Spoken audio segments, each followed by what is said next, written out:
Ma'am already screen time છે જ, તો મને આપના પાસેથી એ જાણવું છે કે ચાઇલ્ડના બ્રેઇનને કેટલું નુકસાન કરે છે. કે માઇન્ડને એટલા અમને સ્ટેટમાં લઈ જાય છે કે માણસ ધીરે ધીરે બાકીના બધા પ્લેઝરથી દૂર જતો જાય છે. સો એ બાળકો જેમ ગ્રો થાય છે ત્યારે એમના વર્લ્ડના કોઈ પણ સરાઉન્ડિંગની કોઈ પણ વસ્તુમાંથી હેપીનેસ નથી મળતી. કે જો મારું બાળક ખરાબ બિહેવ કરે છે તો એ ઘરનું પ્રોબ્લેમ છે કે પ્રી સ્કૂલનું? એક દિવસનું ખરાબ behaviour is not equal to બાળક ખરાબ બિહેવ જ કરે છે. ડિસિપ્લિન મીન્સ પેલું આર્મી ટાઈપ ડિસિપ્લિન નહીં. રિસ્ટ્રિક્શન પેરેન્ટ્સ બાળકોને નાની ઉંમરથી ચાલુ કરે છે. એક્સપેક્ટેશન બની જાય છે કે મારું બાળક બધામાં પરફેક્ટ જ થવું જોઈએ. Parents have a FOMO, fear of missing out, કે મારું બાળક મને ભૂલી ના જવું જોઈએ. કારણ કે જ્યારે એ પેરેન્ટના પ્રાઉડ માટેની વાત આવે છે ને ત્યારે જ પ્રોબ્લેમ શરૂ થાય છે. જો એને તમે ચાઇલ્ડના પ્રાઉડ માટેની મેટર રાખો તો તમે બધું સાચું જ કરશો. Error finding capacity, curiosity, creativity અને બીજા બધા ડેવલપમેન્ટલ આસ્પેક્ટ્સ થઈને એક મોન્ટેસરી મેથડ્સ ડેવલપ થાય છે.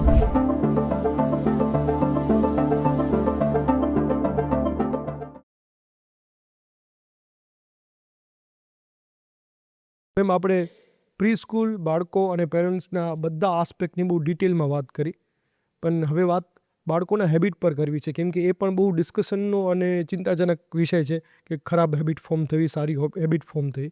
તો આ સેક્શનમાં આપણે હેબિટ પર વાત કરી છે. મારો ફર્સ્ટ ક્વેશ્ચન એ છે કે એવું માનવામાં આવે છે કે હજી તો બાળક છે, એને ડિસિપ્લિનની જરૂર નથી, એને રૂટીનની જરૂર નથી. તો આ વાત કેટલા હદ સુધી સાચી છે અને બેઝડ ઓન યોર એક્સપિરિયન્સ અને એક્સપર્ટીઝ એનામાં એ શું હોવું જોઈએ? પહેલાં તો એક ડિસિપ્લિન માટે બહુ મોટું એક મિસકન્સેપ્શન છે. જેમ સર હંમેશા વાત કરે છે કે ડિસિપ્લિન મીન્સ પેલું આર્મી ટાઈપ ડિસિપ્લિન નહીં, કે તમે એક આટલા વાગે ઉઠી જ જાઓ ને આ રૂટીન આટલા ટાઈમમાં એક જેલ બાઉન્ડ ટાઈમ તમારો નથી. ડિસિપ્લિન મીન્સ કે જે ટાઈમે જે ટાસ્ક કરવાનું રિક્વાયર્ડ છે એ વસ્તુ કરવી.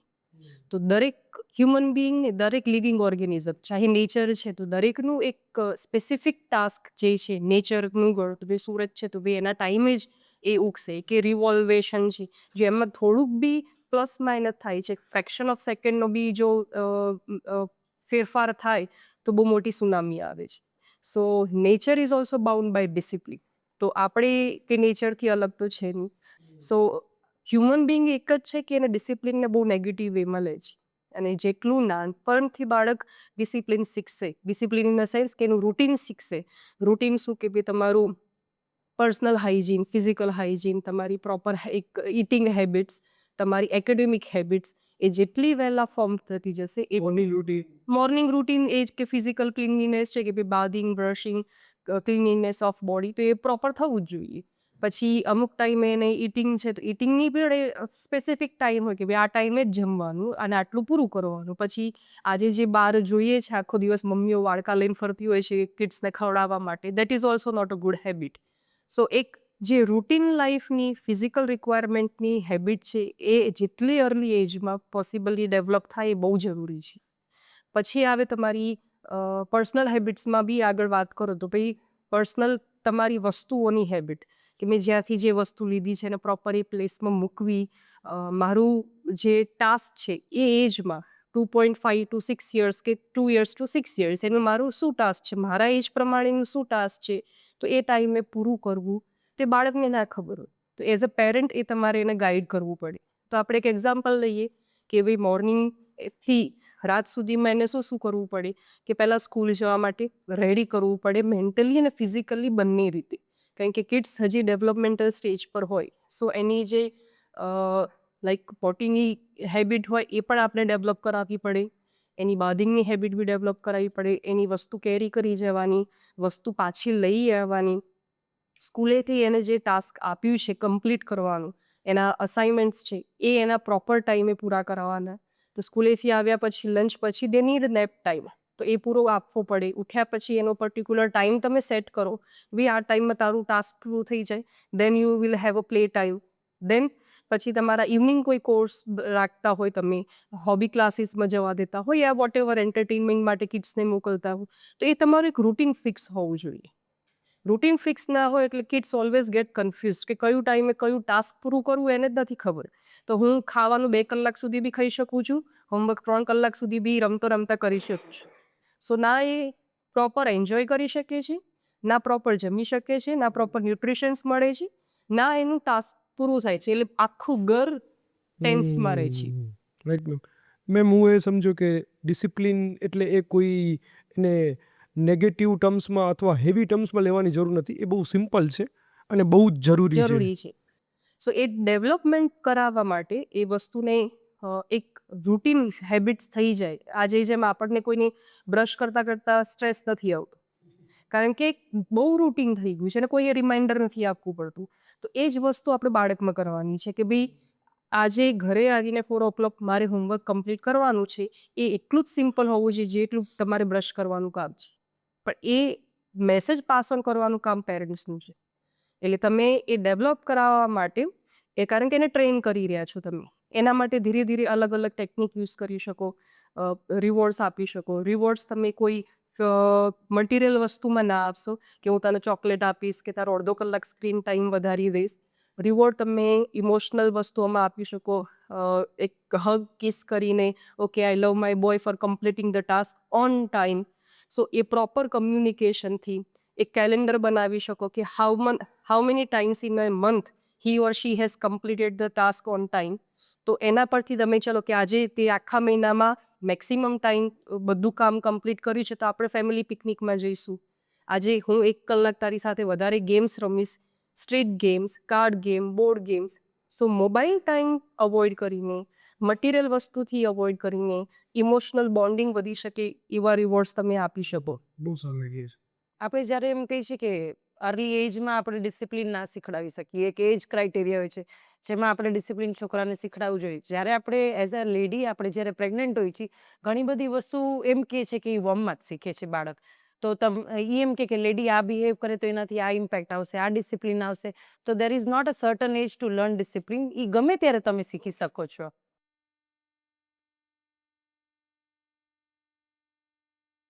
એટલે એ યોગેશભાઈ આઈ થિંક સૌથી કોમન મિસકન્સેપ્શન કે ક્વેશ્ચન આવતો હોય છે પેરેન્ટ્સનો કે મોટા થઈને ડિસિપ્લિન શીખવાડશું, હજુ તો બહુ નાના છે. પણ એ અમારા બધાનો એકેડમિક અને પર્સનલ એક્સપિરિયન્સ છે કે જેટલી અર્લી એજમાં તમે એમની હેબિટ ફોર્મ્સ કરશો, જેટલી અર્લી એજમાં એને શેડ્યુલિંગની હેબિટ પડશે, એટલું એ ચાઇલ્ડ વધારે ઓર્ગેનાઇઝ કામ કરશે અને એના કામનું આઉટપુટ વધારે ઇફેક્ટિવ આવશે. વાત કહેવામાં એવી આવી હતી કે બધાને ખબર છે કે ફોકસ ઇમ્પોર્ટન્ટ છે, પણ કોઈ એવું નથી કહેતું કે કઈ રીતે ડેવલપ કરવું. તો મારું રિક્વેસ્ટ છે આપ બધાને કે મને એક શોર્ટ આન્સર અથવા શોર્ટ વ્યૂ કે એક એક્ઝામ્પલ આપો કે બાળકમાં ફોકસ ડેવલપ કઈ રીતે થાય.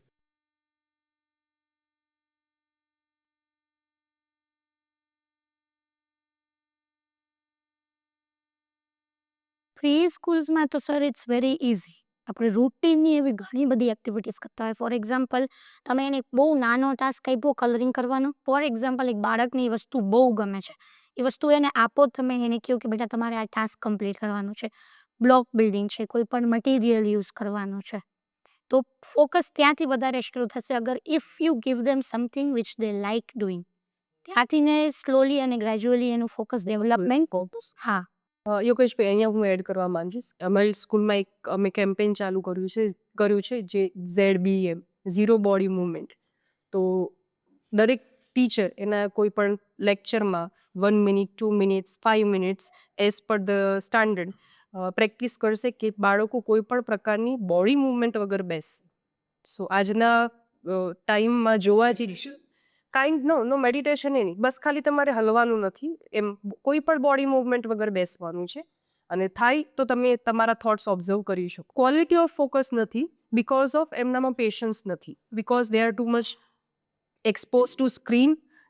એક્ટિવ તો છે પણ એ સ્ક્રીનના જેટલો એક્સપોઝ થઈ ગયું છે અર્લી એજથી, એટલે તમારો અટેન્શન સ્પાન ઓછો થઈ ગયું છે.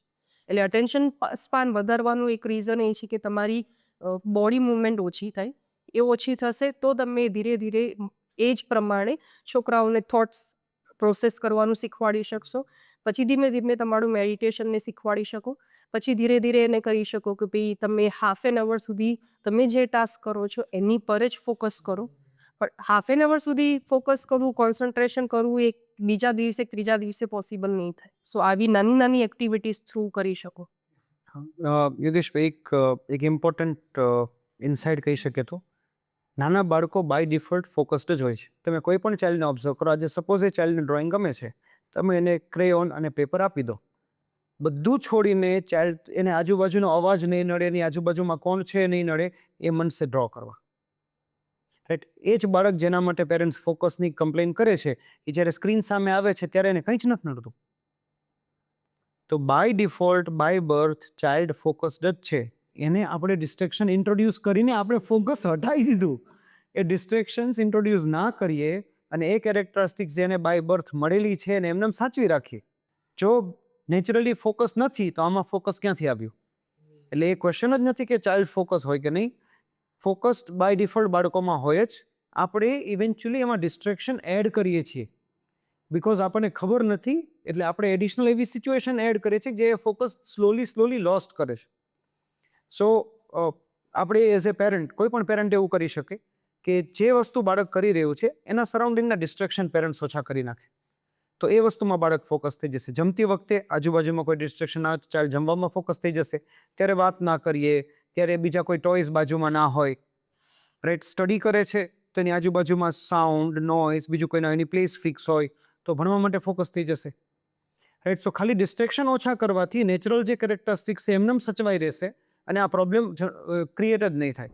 મેમ જે રીતે આપણે તમે વાત કરી સ્ક્રીન ટાઈમની, તો મારો એક સિમ્પલ ક્વેશ્ચન એ છે, મેમ ઓલરેડી સ્ક્રીન ટાઈમ છે જ, તો મને આપના પાસેથી એ જાણવું છે કે એ ખરેખર ચાઇલ્ડના બ્રેઇનને કેટલું નુકસાન કરે છે?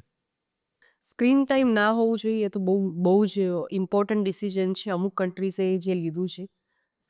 બ્રેઇનને કેવી રીતે નુકસાન કરે છે? તો આજે કોઈ પણ વસ્તુ એક રાયમ જોવે છે, બાળકના પોઈન્ટ ઓફ વ્યૂથી જ આપણે જોઈએ તો એક કોઈ પણ રાયમ એને ચાલુ કરી છે તો એમાં કેટલા કલર કોમ્બિનેશન્સ છે અને એ કોઈ પણ combination 2 second 3 second maximum 5 second કે 7 સેકન્ડ એનાથી વધારે રહેતું નથી. એટલે બાય ધ ટાઈમ એની સ્ક્રીન પર શું છે ઓબ્ઝર્વ કરે છે ત્યાં તો બીજી સ્ક્રીન આવી ગઈ. સો મારે જે એક ઓબ્ઝર્વેશન સ્કિલ છે કે જેના થ્રુ મારે શીખવાનું છે એ જ મારી કોમ્પ્રોમાઇઝ થઈ રહી છે. આજે 3 યર્સથી કે કોઈ પણ બાળક એની લેંગ્વેજ કેવી રીતે શીખે છે? સાંભળીને, પછી બોલીને, બહારનું ઓબ્ઝર્વ કરીને જ એનું પર્સનાલિટી ડેવલપ થતી હોય છે. તો આ સ્ક્રીન રીલ એટલી ફાસ્ટ જાય છે.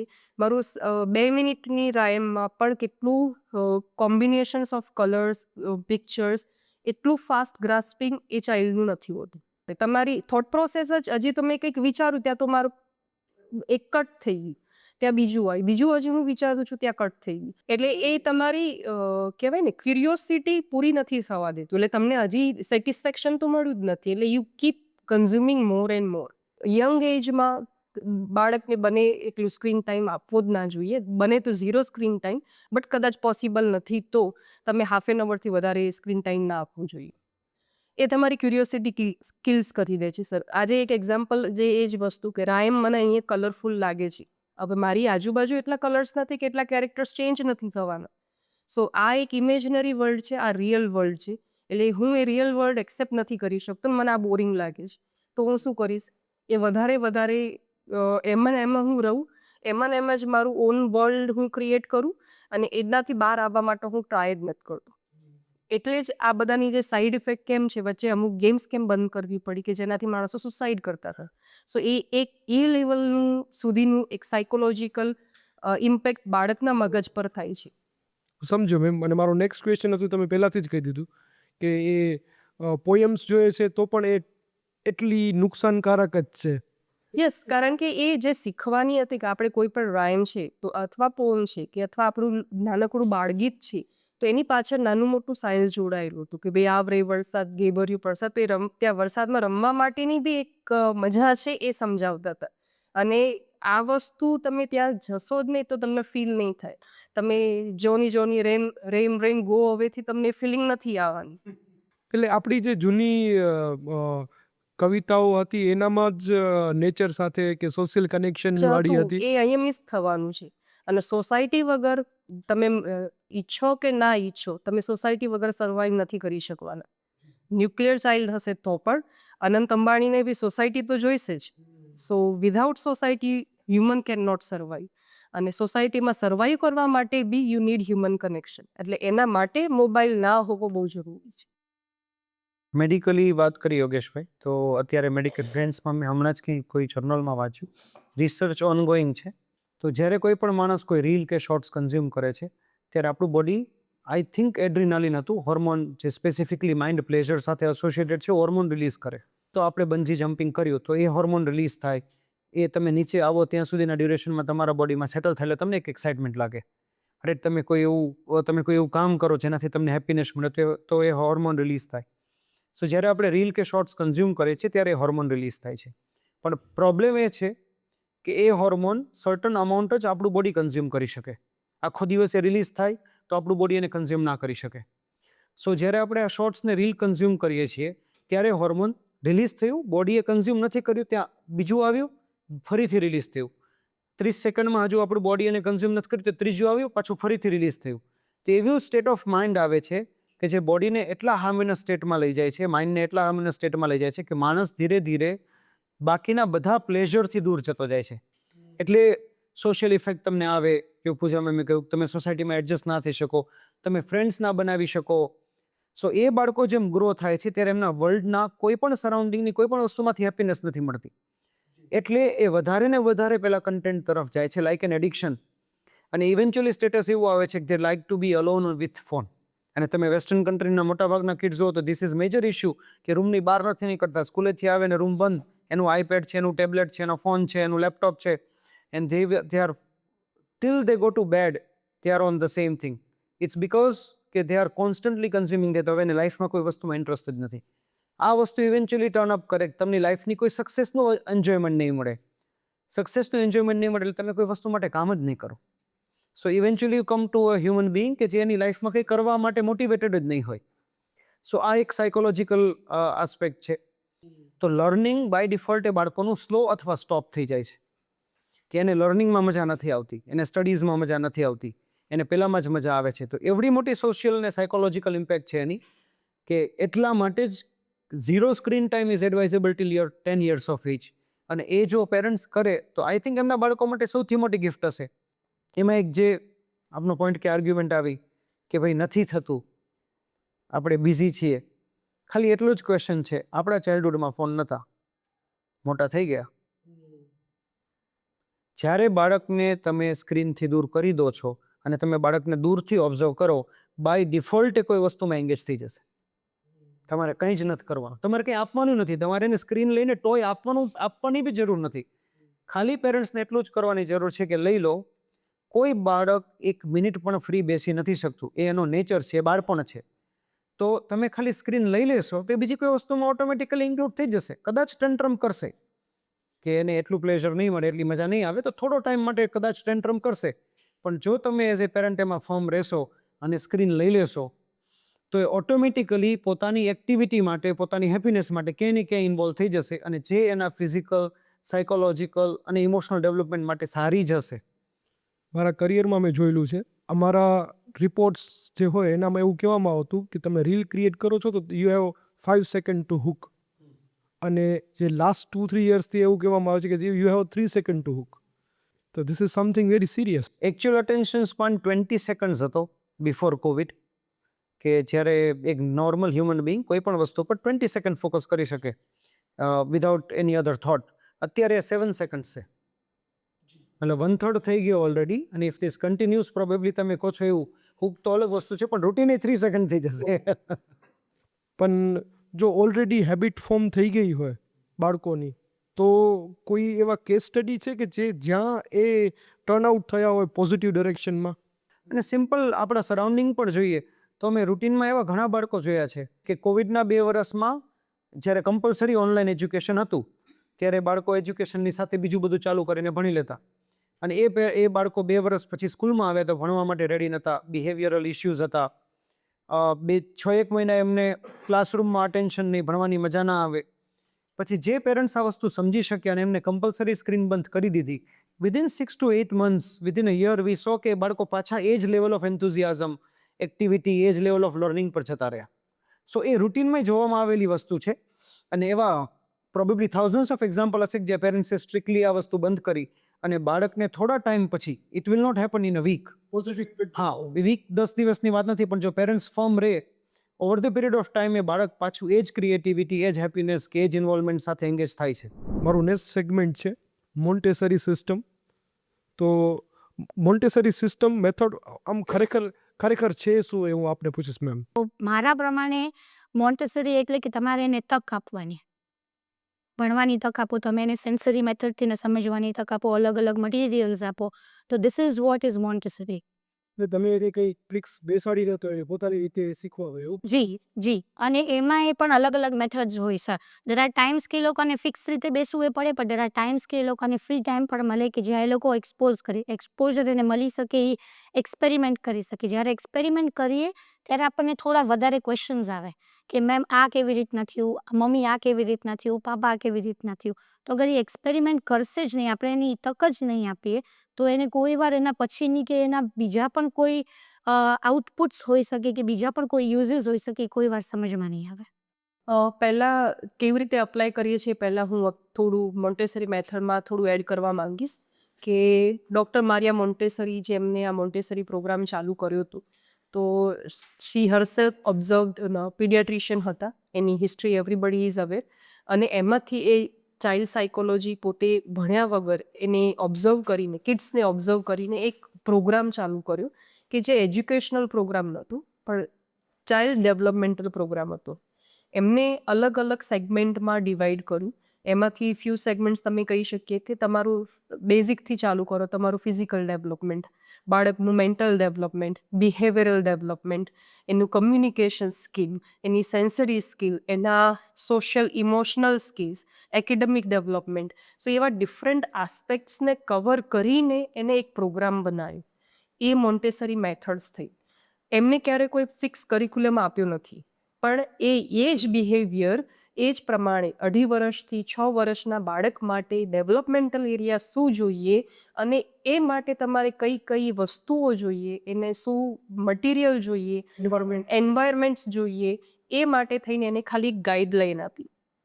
હવે મારે કોઈ ફિઝિકલ ડેવલપમેન્ટથી હું ચાલુ કરું તો બાળક માટે ફિઝિકલ ડેવલપમેન્ટ 2.5 વર્ષના બાળક માટે સ્કૂલ લેવલે અનનોન એરિયામાં શું હોઈ શકે, તો ભાઈ એની એક પ્લેસથી બીજી પ્લેસ પર કોઈની હેલ્પ વગર પહોંચે, એના માટે બહુ મોટી અચીવમેન્ટ થઈ. તો એમને શું કર્યું કે સબ્જેક્ટ વાઇઝ ક્લાસરૂમ આપી દીધા કે તમારે એક જ ક્લાસમાં બધા સબ્જેક્ટ નથી ભણવાના, સબ્જેક્ટ વાઇઝ ક્લાસરૂમ તમારે જવાનું છે. ઓકે, કેવી રીતે જવાનું? તમારે તમારી એ નેક્સ્ટ ક્લાસ માટેની વસ્તુઓ સાથે લઈને જવાની. તો પહેલાં તો હું ક્લાસરૂમ ઓળખતા શીખી. બીજું, હું મેન્ટલી યાદ રાખીશ કે મારે મેથ્સમાંથી જનરલ નોલેજના ક્લાસમાં જવાનું છે, તો મારે શું વસ્તુ જોઈશે, તો એ યાદ રાખી. ત્યાં જઈને હું સેટલ થઈ. હવે now there is no fix sitting arrangement. તો મારે સોશિયલ ઇમોશનલ ડેવલપમેન્ટ, કે હું કાલે અહીંયા બેઠી તો મારો ફ્રેન્ડ બેસી ગયો તો હું શું કરીશ, કે હું ફાઇટ કરીશ, ઊભો કરીશ? ના, તો I have to adjust somewhere. Now there is no fix routine કે મારે આજે ભણાવવાનું છે. હવે there are different Montessori educational presentation toys. તો એમાં એ બાળક પોતે પિક કરશે. તો એના સેન્સરી રિલેટેડ ટોયઝ હશે, એનું એક મટીરિયલ પ્રેઝન્ટેશન મટીરિયલ લઈને બેસશે, એ એને સોલ્વ કરશે, ટીચર ઓબ્ઝર્વ કરશે, એને રીતના ઓબ્ઝર્વેશન પોઈન્ટ્સ હોય એના, પછી એ સબ્જેક્ટ રિલેટેડ જે નોલેજ આપવાનું હોય એ પછી આપે. સો એક ક્લાસથી બીજા ક્લાસ વચ્ચેનું જે બહુ વધુ ડેવલપમેન્ટ છે એ also given, guidelines given by Montessori methods. હવે બીજો પોર્શન જે આવે છે અબાઉટ કમ્યુનિકેશન સ્કિલ, મેં ભણાવી દીધું. મારું ઓબ્ઝર્વેશન્સ જે છે એ પેરેન્ટ સુધી પહોંચે, બાળક સુધી પહોંચે, એ માટે મારે જે level of communication, language of communication શું યુઝ કરવાની, એ બહુ મોટો રોલ પ્લે કરે છે. એટલે આજે ઘણી બધી સ્કૂલ અમે મોન્ટેસરી છે કરીને શું કરે, પેલું બ્લુ બોક્સ, પિંક બોક્સ ને પેલા નોબ લાવીને મૂકી દે છે. એટલે એ મોન્ટેસરીના જે બેઝિક ટોયઝ હોય છે લાવીને મૂકી દે છે, પણ એના પરથી બાળકને એ કેવી રીતે શીખવાડવા, એ બાળક નથી શીખ્યું તો એનું ઓબ્ઝર્વેશન શું, એનું કમ્યુનિકેશન શું. જેમ મેં કીધું કે અહીંયા અમે ખાલી એક તક, ઓપોર્ચ્યુનિટી આપી રહ્યા છીએ. અમારે બાળકને એવું નથી કહેવાનું તું ખોટું કરે છે, અમારે ખાલી એને ચેક કરવાનું છે, તારા રીતે આ સાચું છે તો આ અહીંયા ફિટ થશે કે નહીં થાય, તારે ડિસાઈડ કરવાનું છે. સો હી ઓર વિલ અન્ડરસ્ટેન્ડ કે એ પોતે ક્યાં એરર કરે છે.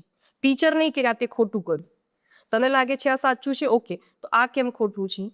સો એક observation skill, error finding capacity, curiosity, creativity અને બીજા બધા ડેવલપમેન્ટલ આસ્પેક્ટ્સ થઈને એક મોન્ટેસરી મેથડ્સ ડેવલપ થાય છે.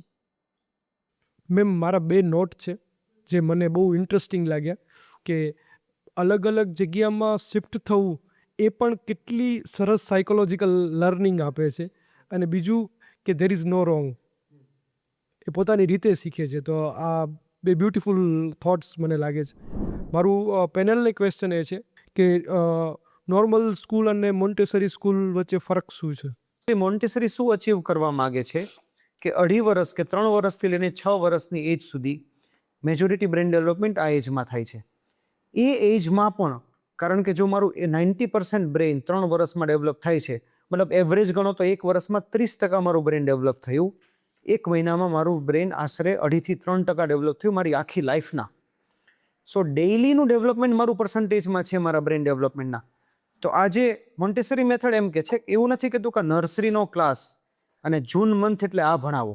એમ કે છે કે બાળક 3 મહિના 3 વર્ષ ને 1 મહિનાનું એને તમે આ ભણાવો. એ જ ક્લાસમાં બીજું બાળક 3 વર્ષ 6 મહિનાનું છે તો એનો ટોપિક અલગ છે. ત્રીજું બાળક એ જ ક્લાસમાં 4 વર્ષથી તો એનો ટોપિક અલગ છે, કારણ કે એના બ્રેન ડેવલપમેન્ટના સ્ટેજ અલગ અલગ છે. So it's a very different method of teaching. It's very micro planning કે બ્રેન ડેવલપમેન્ટના જે સ્ટેજીસ છે કે ભાઈ 3 years to 3 year 3 months સુધી બ્રેનનો આ પાર્ટ ડેવલપ થઈ રહ્યો છે, તો એ પાર્ટને તમે જેટલા મેક્સિમમ સ્ટિમ્યુલસ આપશો એટલો એ પાર્ટ વધારે ડેવલપ થશે. કારણ કે બ્રેન ડેવલપમેન્ટનું સૌથી ઇઝીએસ્ટ અને સૌથી સિમ્પલેસ્ટ ફંડામેન્ટલ એ છે કે એને જેટલી એક્સરસાઇઝ મળે એટલું એ સ્ટ્રોંગ થાય. એટલે બ્રેનની એક્સરસાઇઝ એટલે વેરાયટી ઓફ એક્સપિરિયન્સીસ. પછી સેન્સરી ઓર્ગનથી કરો, જોઈને કરો, સાંભળીને કરો, that is all different kind of experiences. તો એ હું આપું તો એ કેવી રીતના આપી શકું? તો એ જનરલી આપણે કહીએ તો આપી ના શકીએ. એટલે એને ટીચિંગ સાથે એસોસિએટ કરવામાં આવે, કારણ કે બાળકો સ્કૂલે તો આવે જ છે, બધા ઘરે પ્રોબેબલી આ પોસિબલ ના થાય.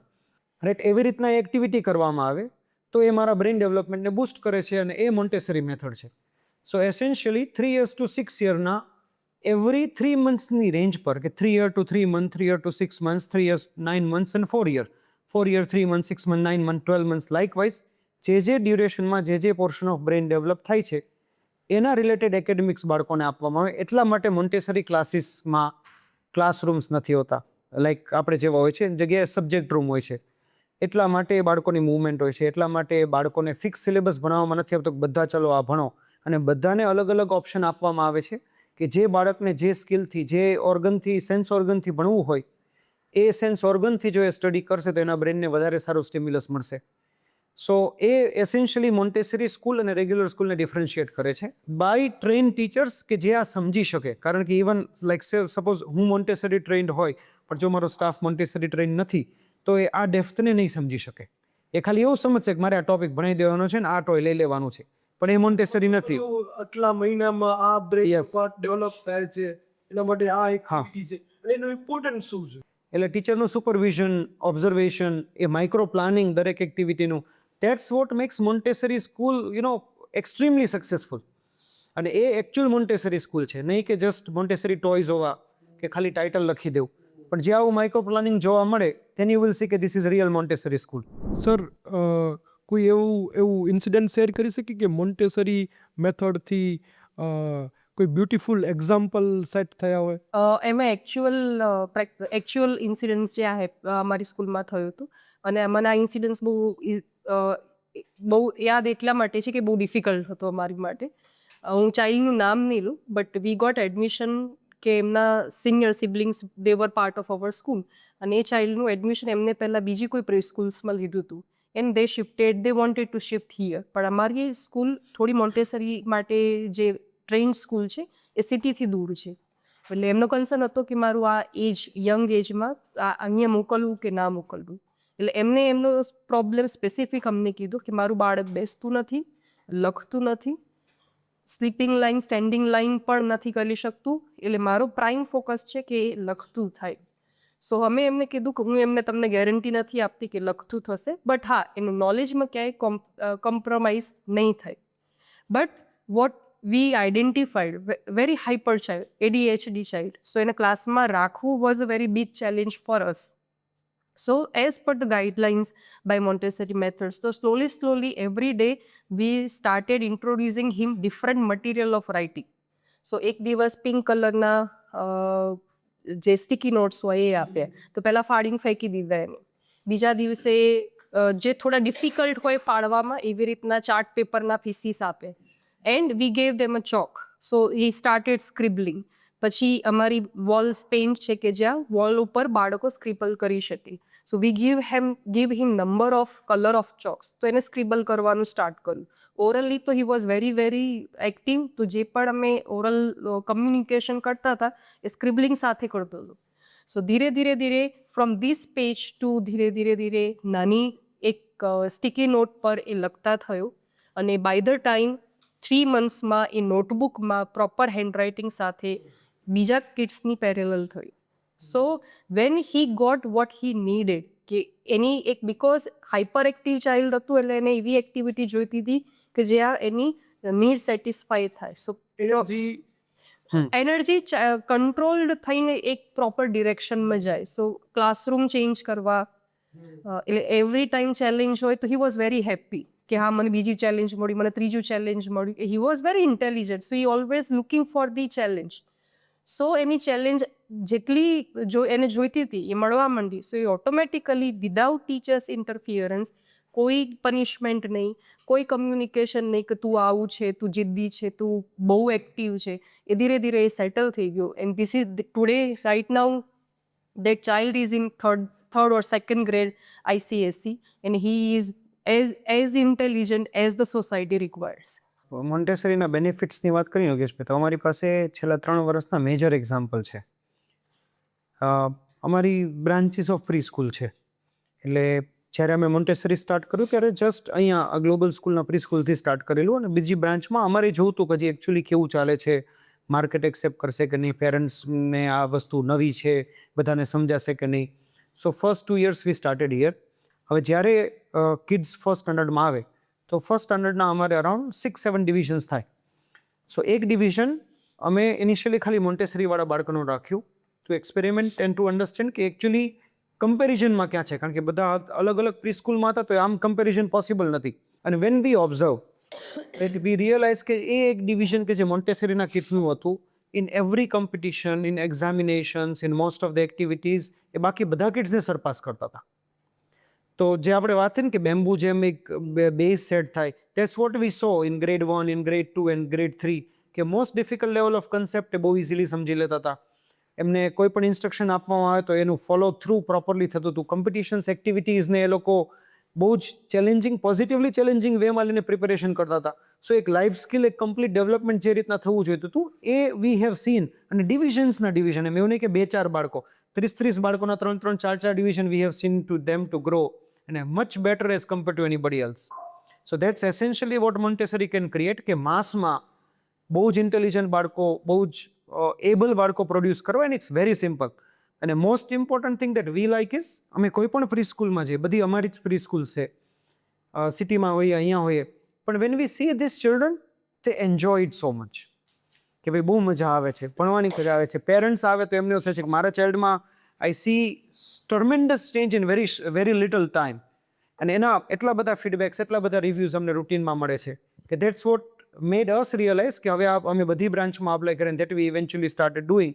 સો now we see hundreds of student every year કે જે આ મેથડનો બેનિફિટ લઈને they are getting towards their brighter future. આમાં બંનેના એક્સપિરિયન્સમાં અમે જે રૂમમાં બાળકો હોય ને એ રૂમમાં જ્યારે શૂટ કરવા માટે કે અમે કોઈ પણ રીતે જઈએ છીએ ને તો એક અલગ વાઇબ્સ આવે, મોસ્ટલી હેપીનેસના વાઇબ્સ હોય છે કે એમ ટોપ 5 જે પેરેન્ટ્સના તમે પ્રોબ્લેમ ઓબ્ઝર્વ કર્યા હોય કે જે ખોટું કરી રહ્યા છે. ઘરની નજીક છે તો બરાબર છે, પણ you need two see the safety of the children. Second, development, all over development of the child. Communication જે ગેપ હોય છે કે બીજી સ્કૂલમાં એ લોકો જ્યારે એડમિશન લેતા હોય છે કે સામેવાળું કોઈ પણ વસ્તુ છોકરાઓ કરતા હોય, they are not answerable for that. You need to check that. Staff કેવો છે. સી, મારું તો કહેવાનું એમ છે કે જ્યારે તમે એક બાળકની કોલેજ ચૂઝ કરો છો ને એના કરતાં પ્રી સ્કૂલ સારી ચૂઝ કરો.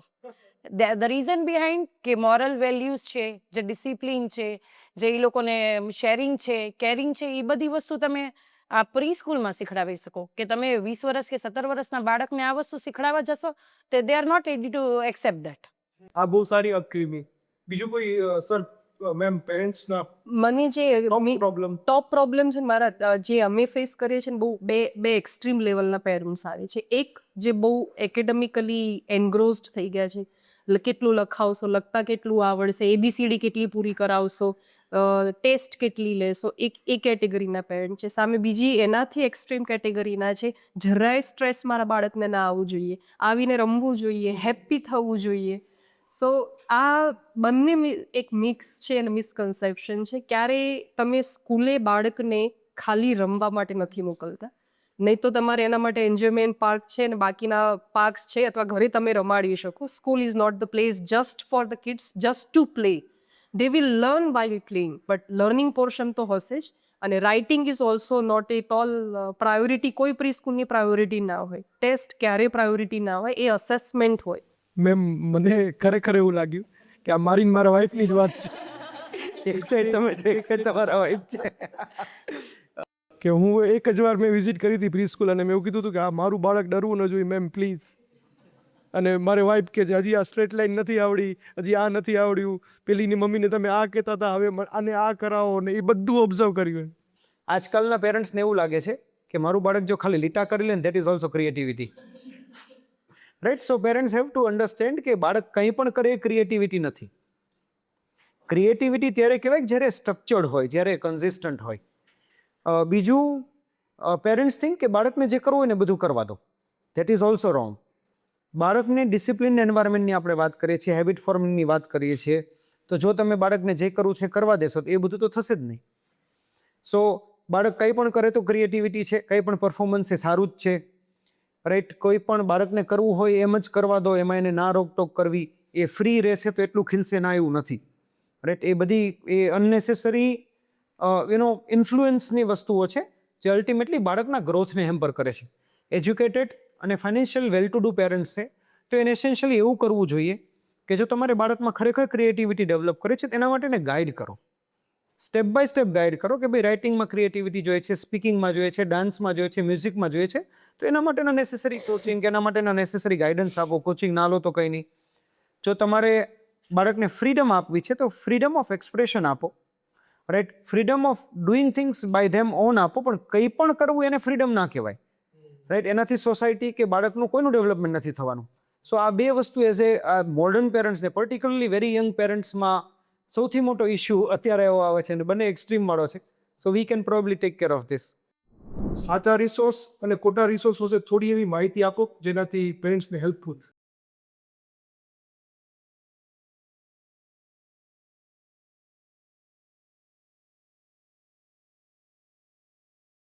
આઈ થિંક યોગેશભાઈ રિસોર્સિસ ને ડિફરન્શિએટ કરવાને બહુ ડિફિકલ્ટ થશે કારણ કે એની વાસ્ટનેસ જ એવડી મોટી છે. તમે કદાચ એવું વિચારી શકો કોઈ સારા પીડિયાટ્રિશિયન, કોઈ સારા ચાઇલ્ડ સાયકોલોજીસ્ટ કે જેનો પ્રૂવન ટ્રેક રેકોર્ડ છે, એમાં બી વેરીફાઈ કરવા આજકાલ નેસેસરી છે. કારણ કે એમાં બી એવું ચાલે છે કે ભાઈ હેપીનેસ માટે કે અટેન્શન ગ્રેબ કરવા માટે પણ થતું હોય. પણ કોઈ સારા એજ્યુકેશનાલિસ્ટ કે જેની પાસે 10, 15, 20 વર્ષનો એક્સપિરિયન્સ છે, બ્રોડ માઇન્ડેડ છે, કોઈ સારા ઓથર, કારણ કે ચાઇલ્ડ ડેવલપમેન્ટ પર હજારો બુક અવેલેબલ છે.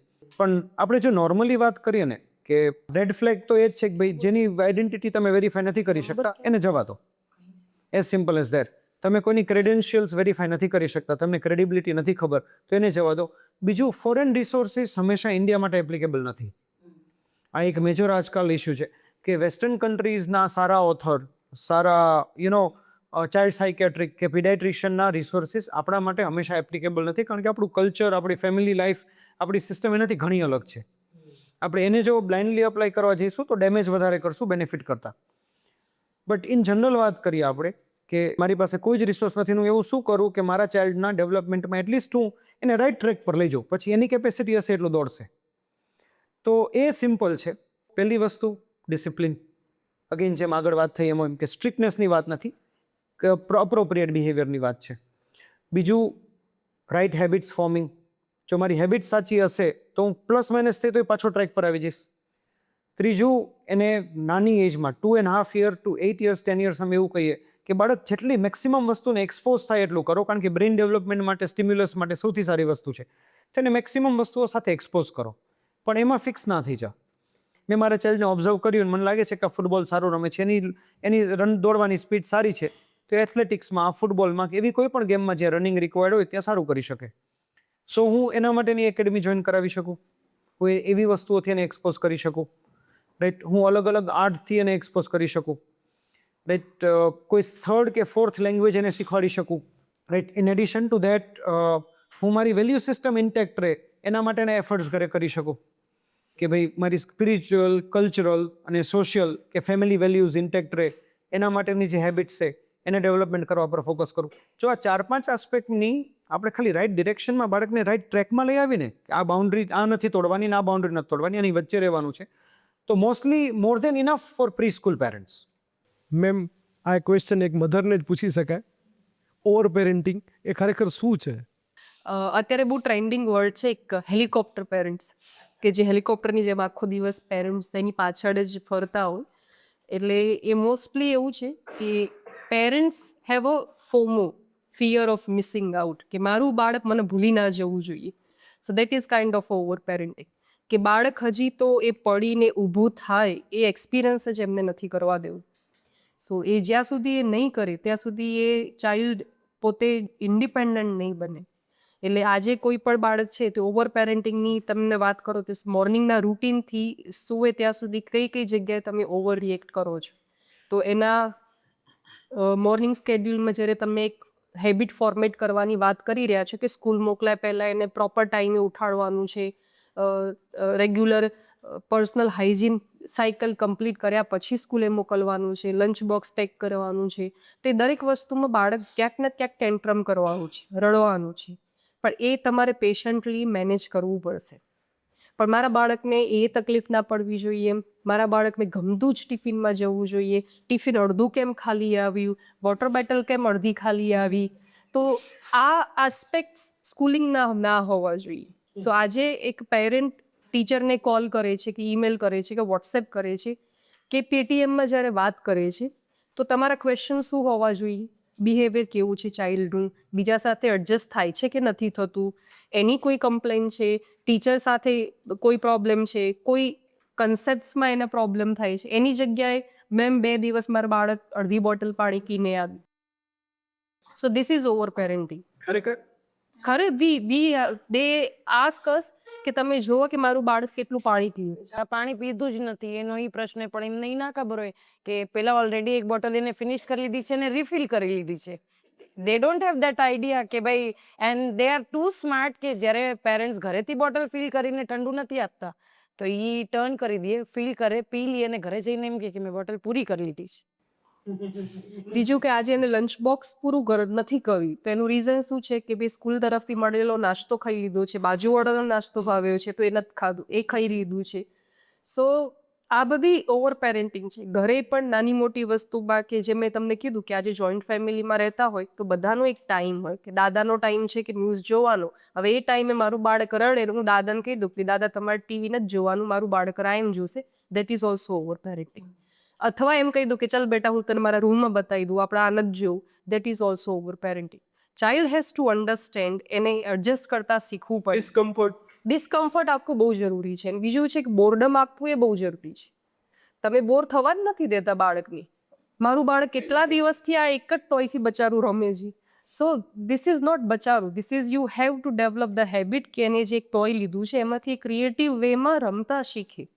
આપણે કેમ ક્રિએટિવ હતા, સાયકલના ટ્યુબના ટાયરમાંથી બોલ્સ બનાવતા રમતા, તો એ ક્રિએટિવિટી કેમ હતી, કારણ કે આપણી પાસે ઓપ્શન્સ નહોતા, બોર્ડમ હતું. So boredom is the main source of creativity. So તમે જેટલા ટોયઝ આપશો ને એટલી એની ક્રિએટિવિટી ઓછી. આ નથી ગમતું, લાવ બીજું લઈ લું, બીજું નથી ગમતું, ત્રીજું લઈ લું. સો આઈ ફીલ વેરી બેડ. જ્યારે તમે પેલો ક્વેશ્ચન બી પૂછ્યો તો તમને જ્યારે એવું લાગે તો આઈ ફીલ રિયલી બેડ કે when kids are just throwing things away without using properly.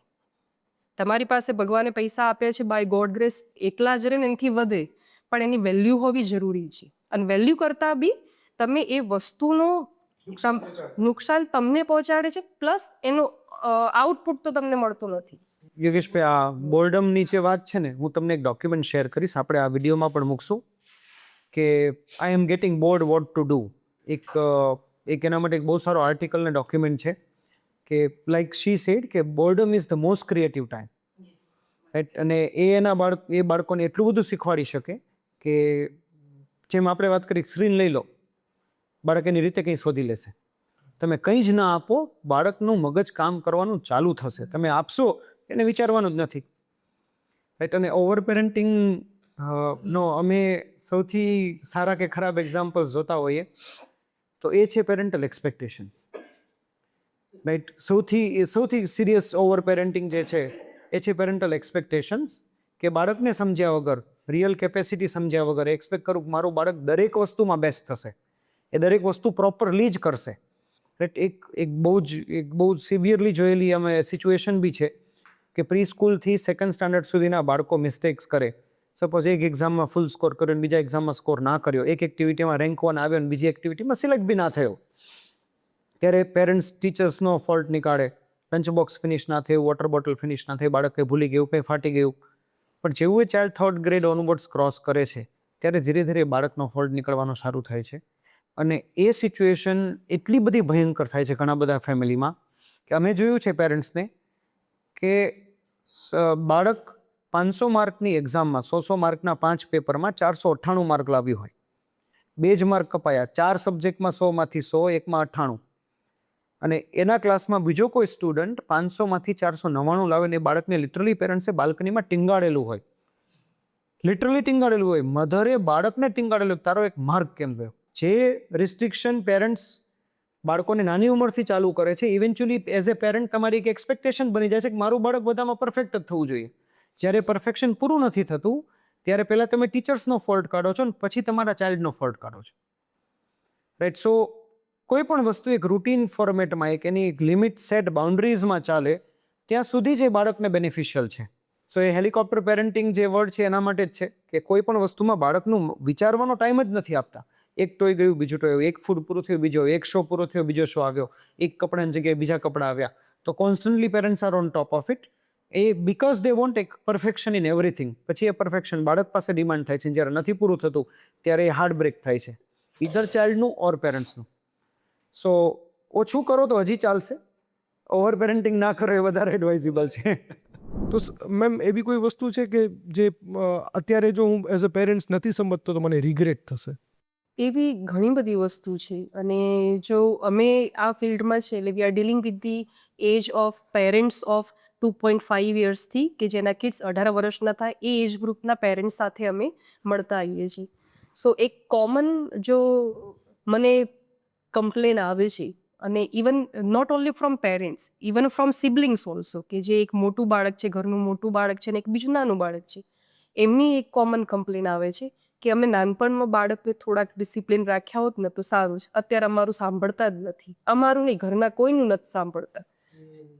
Recently જ અત્યારે જ અમારે એક સાથે થયું કે 2 સિબલિંગ છે અને એમાં મોટી ડોટર છે, she was sharing us the experience કે મારા પેરેન્ટ્સે મને નાનપણમાં બહુ જ છૂટ આપી હતી, બહુ જ બગાડી હતી, અને હું ટેન્ટ્રમ કરું ને એટલે મને બધી વસ્તુ આપી દેતા હતા. Now it certain age, now they are trying to control me, પણ આઈ નો કે it's very difficult for me to control. અને એ જે ટ્રોમામાંથી હું પાસ થઈ છું, હું કંટ્રોલ થઈ ગઈ, પણ એ જે મને ટ્રોમા થયો ને, I don't want my younger sister to go through it.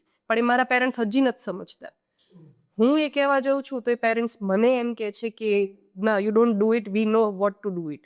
So as a child, as a sibling, she understand કે મને એ પ્રોબ્લેમ થઈ હતી કે અચાનક બહુ બધી મળેલી છૂટ અચાનક બંધ થાય તો કેટલો પ્રોબ્લેમ થાય છે.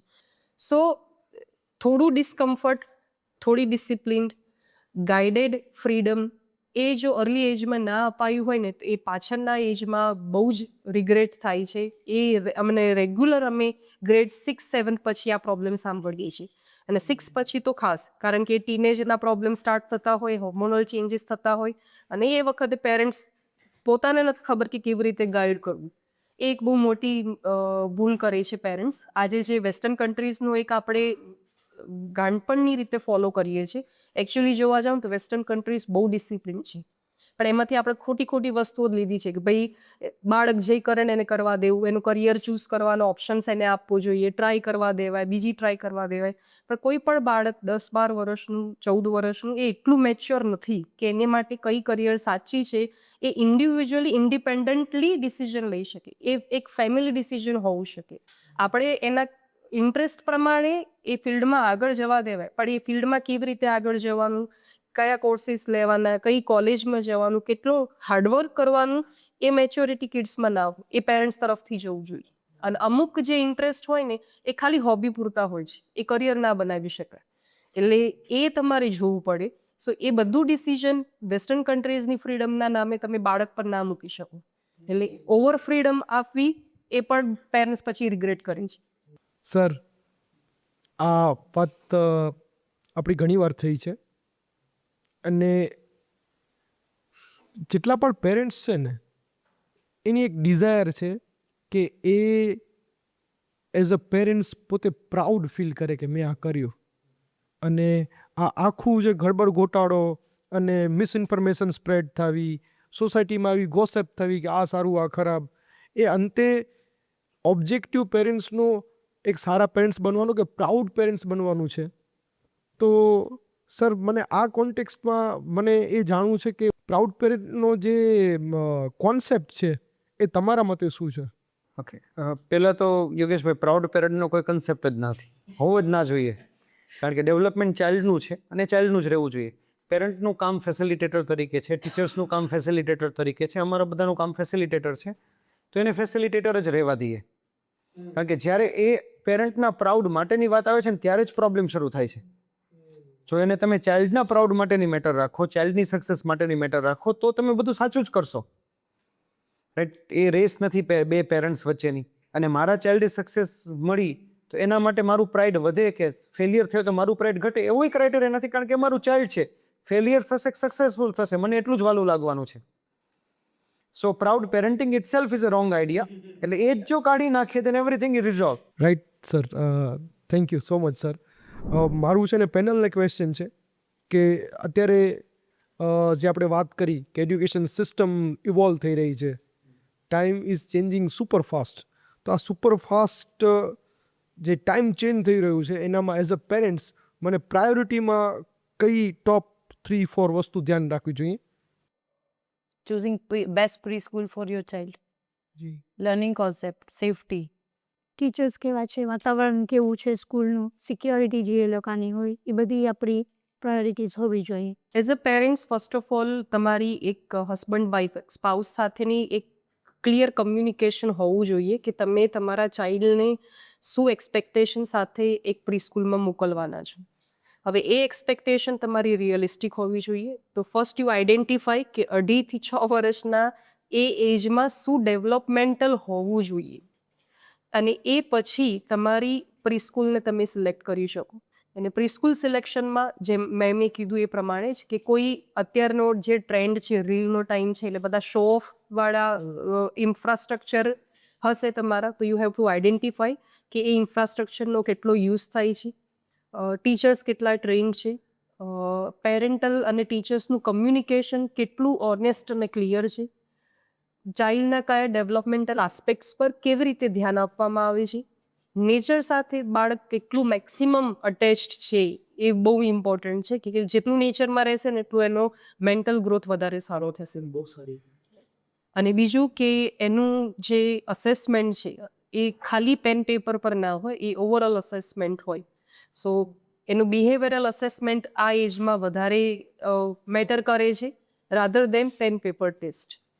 સો આ વસ્તુ ક્લિયર કર્યા પછી જો બાળકનું પ્રીસ્કૂલ તમે ચૂઝ કરો તો એ તમારું પરફેક્ટ ડિસિઝન રહેશે. એક પેરેન્ટ્સ વિચારી શકે કે જો તમારા સરાઉન્ડિંગમાં કોઈ સારી મોન્ટેસરી સ્કૂલ છે તો એને પ્રેફર કરો, because most of the aspects would be covered. અને બાકી તો જે હેબિટ્સની વાત કરી છે, જો એ હેબિટ્સ પર જ પેરેન્ટ ફોકસ કરશે ને એ હેબિટ્સ ડેવલપ કરતી પ્રી સ્કૂલ ચૂઝ કરશે તો ultimately it's going to be similar development for children. Sir, અત્યારે જે લોકો પ્રી સ્કૂલમાં છે, જે બાળકો પ્રી સ્કૂલમાં છે, એનું કરિયર તો મતલબમાં ઘણું 2020 યસ, તો એ ટાઈમમાં જ્યારે કરિયર બિલ્ડ કરશે ને એટલું ફાસ્ટ ચેન્જિંગ ટાઈમ છે, તો ફ્યુચર પ્રિડિક્ટ કરવું ઇટ્સ રિયલી ટફ. તો આટલા સમયના તમારા એક્સપિરિયન્સથી તમે ફ્યુચરનું પેરેન્ટિંગ કઈ રીતે જુઓ છો? પેરેન્ટિંગ કદાચ આપણે ના કન્સિડર કરીએ અત્યારે યોગેશભાઈ, કારણ કે ટાઈમ સાથે ઘણી બધી વસ્તુઓ ઇવોલ્વ થશે. પણ અત્યારના જે સ્ટુડન્ટ્સ છે એના માટે કઈ કેરેક્ટરિસ્ટિક્સ ફ્યુચર માટે ઇમ્પોર્ટન્ટ હશે એનું 100% આપણે ડિસ્કશન કરી શકીએ. કારણ કે no matter what has come, તમે કદાચ સ્ટીમ એન્જિન આવ્યું એ જુઓ, પછી કાર આવી, પછી પ્લેન આવ્યા, રોકેટ આવ્યા, કે ટેકનોલોજીમાં આપણા ઘરમાં ઇન્ટરનેટ આવ્યું, મોબાઈલ આવ્યો, કે જે બીજા પણ ટેકનોલોજીકલ એડવાન્સમેન્ટ આવ્યા, fundamental of life has never changed. Right. જો આપણે ફંડામેન્ટલ ઓફ લાઈફને પકડી રાખીએ, ફંડામેન્ટલ ઓફ સ્કિલ્સને પકડી રાખીએ, તો ખાલી આપણે નવી વસ્તુમાં એડપ્ટ થવાનું છે. તો જો આપણે ફંડામેન્ટલ કાઉન્ટ કરીએ તો ઓબ્વિયસલી ડિસિપ્લિન અને રૂટીન હંમેશા ટોપ 2 પ્રાયોરિટી રહેશે. રાઈટ. એના પછી જે આજના ટાઈમમાં અમુક વસ્તુ જે બહુ વધારે ઇમ્પોર્ટન્ટ થઈ ગઈ છે એ છે ફિયરલેસનેસ. જો હવે બાળકો પહેલાંની જેમ ડરપોક બની જશે કે ગવર્મેન્ટ જોબ મળે તો ઠીક છે, રાઈટ, કે આટલો જ બિઝનેસ કરવો, એ પ્રોબેબલી ફ્યુચરમાં સક્સેસફુલ નહીં થઈ શકે. એમને ફિયરલેસ થવું પડશે, એમને રિસ્ક લેવા પડશે. તો એ તમે નાનપણથી બાળકોને શીખવાડી શકો. રાઈટ. સો ઇન્ડિપેન્ડન્સ બાળકોમાં ડેવલપ કરી શકાય, ફિયરલેસનેસ ડેવલપ કરી શકાય, ટાસ્ક કમ્પ્લીટ કરવાની હેબિટ ડેવલપ કરી શકાય, એમની ડિસિપ્લિન અને હેબિટ્સ આ વસ્તુ પર ફોકસ કરી શકાય, અને વેલ્યુ સિસ્ટમ કોમ્પ્રોમાઇઝ ના થવા દઈએ. જો આટલું આપણે કરી લઈએ તો નો મેટર ટેકનોલોજીકલ શું ચેન્જ આવશે, નો મેટર વર્લ્ડમાં કેટલી કોમ્પિટિશન આવશે, આવા માણસો હંમેશા લાઈફની દરેક સિચ્યુએશનમાંથી રસ્તો કાઢી લેશે. તો આ હેબિટ્સ ફોર્મિંગ પર આપણે ફોકસ કરીએ ઇન્સ્ટેડ ઓફ શું આવશે એની ચિંતા કર્યા વગર. મેમ આપને ક્વેશ્ચન છે કે જો મારું બાળક ખરાબ બિહેવ કરે છે તો એ ઘરનું પ્રોબ્લેમ છે કે પ્રી સ્કૂલનું? તમે અમારી પાસેથી શું એક્સપેક્ટ કરો છો? Sir it depends. એક દિવસના ખરાબ વાત શું કહેવાય એ બિહેવિયરના લીધે આપણે એને જજ ના કરી શકીએ. એક દિવસનું ખરાબ behaviour is not equal to બાળક ખરાબ બિહેવ જ કરે છે, રાઈટ. એ ઓબ્ઝર્વેશનની વાત છે કે આપણે 2-3 અઠવાડિયા સુધી અગર જોઈએ છીએ કે બાળક સેમ રૂટીન ફોલો કરે છે, સેમ વસ્તુ કરે છે, સેમ મિસબિહેવિયર કરે છે, ત્યારે જઈને એનો રૂટ કોઝ ગોતવો પડે, રાઈટ, કે એ શેના લીધે કરે છે. Because it can be both in the sense કે બાળક ચેન્જ ક્યારે બાળકમાં આવે સર, જ્યારે કોઈ પણ વસ્તુનું તમને ટેન્ટ્રમ્સ દેખાડે છે, અથવા તો જે બાળક અત્યાર સુધી ઓકે હતું અને એનામાં સડન ચેન્જીસ ક્યારે આવે છે. There are only few reasons કે આઈધર એના સ્કૂલના વાતાવરણમાં, એના રૂટીનમાં, અધરવાઇઝ એના ઘરમાં. આ બધી અમુક એવી જગ્યાઓ કે જ્યાં એ ડિરેક્ટલી કનેક્ટેડ છે. આ બધી વસ્તુમાં જ્યારે ચેન્જીસ આવે ને સર, ત્યારે જ બાળકના રૂટીન જે બિહેવિયરમાં ચેન્જીસ આવે. એક દિવસ ઇઝ ઇક્વલ ટુ નોટ કે બેડ બિહેવિયર છે એનો. આજે મારો મૂડ નથી તો મેં આજે મારું ક્લાસવર્ક ના કર્યું, મારું હોમવર્ક ના કર્યું, મેં મારા ફ્રેન્ડને સપોર્ટ ના કર્યું, અથવા તો મેં શેરિંગ ના કર્યું. દેટ ડઝન્ટ મીન કે એ બાળકને આપણે એક ઓલું દરજ્જો આપી દઈએ કે ના એનું મિસબિહેવિયર છે. વી નીડ ટુ આઈડેન્ટિફાઈ કે એનો રૂટ કોઝ ક્યાં છે. અને સોલ્યુશન કેવી લાગ્યું? અગર એ સેક બિહેવિયર થઈ જાય, અગર એનો કે મેં જોયું કે 2-3 અઠવાડિયા સુધી આ વસ્તુ કન્ટિન્યુઅસલી ચાલુ છે, પેરેન્ટે જોયું, ટીચરે જોયું, કન્ટિન્યુઅસલી ચાલુ છે, મી એઝ અ ટીચર આપણી રિસ્પોન્સિબિલિટીમાં આવે, પેરેન્ટ અને ટીચરની રિસ્પોન્સિબિલિટી, આપણે બેસીએ આરામથી ને સમજીએ એ રૂટ કોઝ કે પ્રોબ્લેમ ક્યાંથી ને આવ્યો. મેં તમને પૂછ્યું, તમે મને જવાબ દીધું, મેં મારો એક્સપિરિયન્સ તમારા બાળક માટેનો શેર કર્યો, તમે ઘરેથી એક્સપિરિયન્સ શેર કરો છો મને કે શું પ્રોબ્લેમ ક્યાં આવ્યો, અથવા તો આ વસ્તુ ક્યાંથી ચાલુ થઈ. કન્ટિન્યુઅસ ઓબ્ઝર્વેશન ઓફકોર્સ ત્યારે જ આપણને ખ્યાલ આવ્યો કે ભાઈ આ સેટ રૂટીનથી ને થોડુંક અલગ થઈ ગયું છે હવે એનું બિહેવિયર. તો ઇન્સ્ટેડ ઓફ બ્લેમિંગ અને ઇન્સ્ટેડ ઓફ એમ કહેવું કે ભાઈ આમાં ઓલું નથી, મારો વાંક નથી, તમારો વાંક છે, અથવા તો પેરેન્ટ્સનો વાંક છે, સ્કૂલનો વાંક છે, નો, તો એ ગેપ રહી જશે, જે અલ્ટિમેટલી બાળક જ સફર કરશે. આમાં એક વાત કહેવી જોઈએ, તમારે એડિટ કરવી હોય તો પાછળથી એડિટ કરી દેજો. બટ એક વસ્તુ છે, કોવિડ પછી છે ને મીડિયાએ ટીચર્સ અને પેરેન્ટ્સને એકબીજાના દુશ્મન બનાવી દીધા છે. આજે કોઈ પણ કન્ટેન્ટ બુક એક વસ્તુ એ વોટ્સએવર રીઝન, આજે કોઈ પણ ઇન્સિડન્ટ બને છે કોઈ પણ બાળક સાથે, તો ટેગલાઇન શું આવે? સ્કૂલના ટીચરે બાળકને આમ માર્યું. આજે એવા કોઈ પણ ઇન્સિડન્સીસ કોઈ પણ બાળક સાથે બનવા જ ના જોઈએ, પણ એવા 1 કે 2% ઇન્સિડન્ટ્સ માટે દરેક સ્કૂલના ટીચરની એક બહુ નેગેટિવ ઇમ્પેક્ટ બની ગઈ છે પેરેન્ટ્સના માઇન્ડમાં. આમાં એક એક્ઝામ્પલ લઈએ તો શાળા એ આપણું બીજું ઘર છે એવું આપણે ભણતા હતા, રાઈટ. તો આપણા ટીચર્સે આપણી સાથે જે આપણું બિહેવિયર ખરાબ હતું તે રેક્ટિફાઈ કરતા જ. આજે બાળક ઘરે કોઈ મિસબિહેવ કરે છે કે એક્સપેક્ટેડ બિહેવિયર નથી કરતું, તો પેરેન્ટ્સ એની અગેન્સ્ટ સ્ટ્રિક્ટ એક્શન્સ લે છે જ. ક્યારેક એની ઉપર કોર્પોરલ પનિશમેન્ટ પણ આપે છે. તો એની થોડી ઘણી બાળકના માઇન્ડ પર અસર એ થાય છે. પણ જો પ્રોપર પેરેન્ટિંગ હોય તમારું, તો એ પનિશમેન્ટ પછી એ પનિશમેન્ટ કેમ અપાઈ છે, એ ના આપી હોત તો શું થાત, એ જે એનો વોર્મથ જોઈએ છે એ મળી જાય, તો એ બધા ડિપ્રેશન્સ, મેન્ટલ ઇલનેસના પ્રોબ્લેમ્સ આવતા જ નથી. એ પ્રોબ્લેમ ક્યારે આવે છે? જ્યારે ઓપન કમ્યુનિકેશન નથી હોતું. સો એવા નાના મોટા 1-2 ઇન્સિડન્સીસ જ્યારે થાય છે એના માટે કોઈ પણ સ્કૂલની કે કોઈ પણ ટીચરની કે કોઈ પણ પેરેન્ટ્સની એક નેગેટિવ ઇમેજ બનાવીને that is also wrong thing. બાળકનું ડેવલપમેન્ટ તો જ થશે જ્યારે પેરેન્ટ અને teachers parallel open communication without blame game કે તમે મારા બાળકની બોટલ કેમ ચેક ના કરી, પણ વિધાઉટ બ્લેમ ગેમ રમશો તો જ એ પ્રોપર ડેવલપમેન્ટ થશે. ઘણી વખત એવું એ થાય છે જ્યારે બાળક ઘરે હોય છે, this is very like natural thing between husband and wife. નાનકડી એવી વાત હોય, વાતમાં કંઈ ઇમ્પોર્ટન્સ ના હોય, બાળક બેઠું હોય ને આપણે એમ વિચાર કરતા હોય કે એને કાંઈ ફેર નથી પડતો, પણ એ નાનું છે ને આ બધું જોતું હોય, ઘણી બધી ઇમ્પેક્ટ એ લોકોના લાઈફમાં કરતો હોય. પણ એ બધું રિએક્શન પછી ક્યારે આવે? જ્યારે એ સ્કૂલે આવે કે એનું મૂડ ન હોય. આપણને એમ થાય કે એ વાત એટલી ઇમ્પોર્ટન્ટ નથી, પણ એ બાળક માટે એટલી જ ઇમ્પોર્ટન્ટ છે. હા, ઝઘડતા હોય કે ઘરનું વાતાવરણ એને એવું લાગતું હોય. ઘણી વખત એ સ્કૂલમાં થાય, એવું નથી કે ખાલી ઘરની જ પ્રોબ્લેમ છે. સ્કૂલમાં ટીચર છે કે એનું મૂડ ના હોય તો છોકરા ઉપર રાડું પાડી દઈએ. આપણને એવું લાગે કે એક જ વખત ખીજાઈ ગયા છે, એમાં શું ફેર પડે? પણ that max a difference in child behaviour. મેં એ જોયું છે, મારા બાળકમાં ફર્સ્ટ સ્ટાન્ડર્ડમાં છે કે એના જે ફેવરિટ પ્રી સ્કૂલના મેમ છે ને, તો એની જે સ્ટાઇલ છે ને સેમ કોપી એ સ્ટાઇલ કરે. એની હેરસ્ટાઇલ એના જેવી જોઈએ એને, એનું જે બિહેવિયર છે સિમિલર. તો મતલબ ઘરમાં ડિસ્કશન થયું, આઈડેન્ટિફાઈ થયું આવું કેમ કરે છે. તો ધીરે ધીરે ખબર પડી કે આ પ્રી સ્કૂલના મેમથી બહુ ઇન્ફ્લુઅન્સ છે. એને એમ કે ઈ હીરો છે એમ. તમે રેગ્યુલર પીટીએમમાં જતા હોય તો તમને ખબર હોય આવું કોણ કરે છે. Actually that is a very good thing. આપણે આમ જોઈએ કે એ ટીચર્સને ઓબ્ઝર્વ કરીને એ કરવાની કોશિશ કરે છે, પણ એ ક્યારે થાય? જ્યારે એ ટીચર એના ફેવરેટ હોય, બરાબર. એને કોઈ પણ ક્વેશ્ચન કરતા હોય કે કોઈ પણ ક્વેરી હોય, એને એ પ્રમાણમાં જવાબ દે છે કે જે એને ગમે છે. એને તરછોડી નથી લેતા, એને તોડી નથી લેતા કે જા તું વયો જાય, હું તને આન્સર નહીં આપું. તે કેમ એકને એક ક્વેશ્ચન ઘડીએ કરે. શી નોઝ કે how to handle this child. તો એ એના ટીચર ફેવરેટ બની જાય and they became a role model for them. અહીંયા છે ને Yogeshbhai, I would like to share one experience from my son. મારા સનના એક મ્યુઝિકના ટીચર હતા. પછી અમુક એજ પછી અમે મ્યુઝિકના ટીચર ચેન્જ કર્યા, અને એ જે મ્યુઝિકના ટીચર અમે ચેન્જ કર્યા એ ક્લાસિકલ મ્યુઝિક શીખવાડે છે, અને એની જે આ વિશારદ સુધીની જે ગવર્મેન્ટ એક્ઝામ્સ હોય એ પાસ કરવાની ટ્રેનિંગ આપે છે. So now when we change his teacher, તો આ ટીચર થોડા સ્ટ્રિક હતા. એટલે એને જે અસેસમેન્ટ આપ્યું હોય, એને જે સિંગિંગની પ્રેક્ટિસ કરવાની કીધી હોય, તો એ પ્રેક્ટિસ ના કરે તો એને રિપીટ કરાવતા, અથવા એનો એકાદો સૂર પણ જો આગળ પાછળ લાગે તો એકની એક રિધમ એને 10 વાર 12 વખત ગાવાનું કહેતા. બીજું હતું કે એને જે રિધમ સેટ કર્યું હોય ઘરે જઈને 10-12 વખત એ રિધમ સાંભળવાની, એ રાગ સાંભળવાનું એ કમ્પલસરી હતું.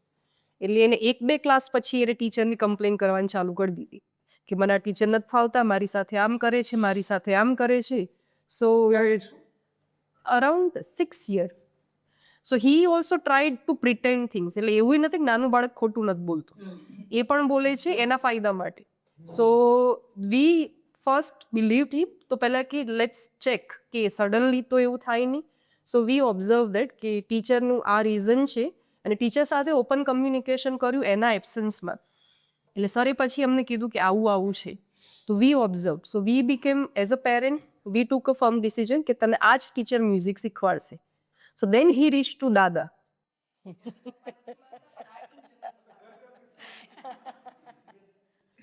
So Dada also told us કે નથી ફાવતું તો આ તો ખાલી હોબી ક્લાસીસ છે, શું કામ ફોર્સ કરો છો? સો વી ઓલ્સો એક્સપ્લેન કે પપ્પા આવું રીઝન છે, તમે ખુદ ઓબ્ઝર્વ કરી લો, કદાચ એવું લાગતું હોય અમે સ્ટ્રી ખાઈએ તો. સો ઓબ્વિયસલી હવે દરેક ઘરમાં સીસીટીવી હોય છે, તો એમને સીસીટીવી ઓબ્ઝર્વ કર્યું, and what we were saying was the actual fact. So now દાદાએ બી કહી દીધું બેટા આ જ ટીચર આવવાના છે.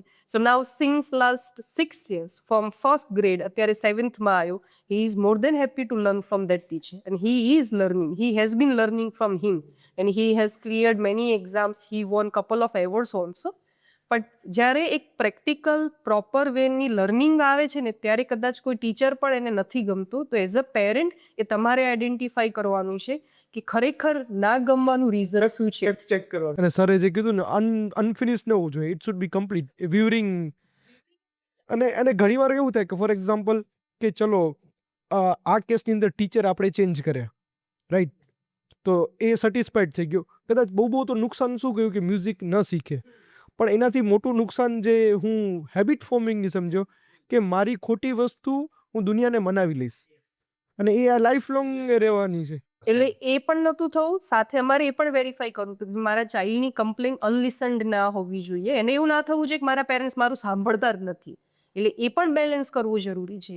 એટલે કોઈ બાળકની તમે કમ્પ્લેન સાંભળો, પણ ટ્રાય ટુ ફાઇન્ડ આઉટ કે એ શેની માટે કમ્પ્લેન કરે છે, અને ઓલવેઝ બાળક સાચું હોય એ પણ જરૂરી નથી. એમ થોડું અઘરું તો લાગે છે હવે બધી રીતે બેલેન્સ કરવું. અઘરા કરતા it needs the presence of mind, right, અને અનબાયસ્ડ રિવ્યૂ. જ્યારે આપણે એઝ એ પેરેન્ટ બાયસ થઈ જઈએ છીએ ને ત્યારે પ્રોબ્લેમ આવે છે કે મારું ચાઇલ્ડ સાચું જ છે, એટલે આપણે ચાઇલ્ડ તરફ બાયસ થયા. ખોટું જ છે. હા, મારું ચાઇલ્ડ ખોટું જ છે, અથવા તો એ કંઈ ખોટું કરી જ ના શકે, ખોટું બોલી જ ના શકે. એટલે જ્યારે બાયસનેસ આવે ને ત્યારે ઇસ્યુ થાય. બાકી જો ઓપન કમ્યુનિકેશન હોય, તમે ફેક્ટ્સ વેરીફાઈ કરો, તો એઝ એ એડલ્ટ આપણે એટલો સિમ્પલ કોલ તો લઈ શકીએ. Parenting is always simple. એને ખાલી કોમ્પ્લિકેટેડ સિચ્યુએશન અને અનનેસેસરી ઇન્ફોર્મેશન બનાવ્યું છે. બાકી if we understand what is right, wrong and what should be done, અને એટલું જ કરીએ તો ઇટ્સ ઓલ ગુડ.